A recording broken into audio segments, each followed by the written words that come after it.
Approvata in Consiglio dei Ministri la norma Salva Sicilia sull'armonizzazione dei sistemi contabili.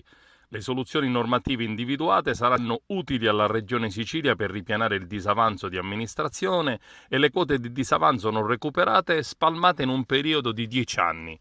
In questo modo si è trovato l'accordo che fino a ieri per l'insofferenza del gruppo dei renziani rischiava di saltare, creando non pochi problemi al bilancio della Sicilia.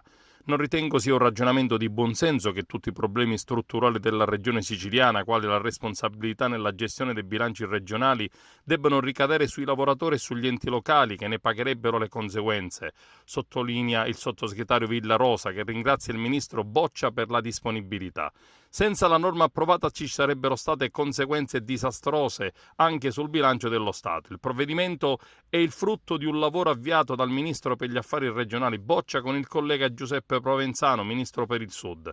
Se questa norma non fosse stata approvata, il governo Musumeci avrebbe dovuto portare immediatamente in aula all'Assemblea regionale una norma di tagli pesantissimi con 260 milioni di euro con danni irreparabili a comuni, teatri, associazioni, aeroporti e forestali.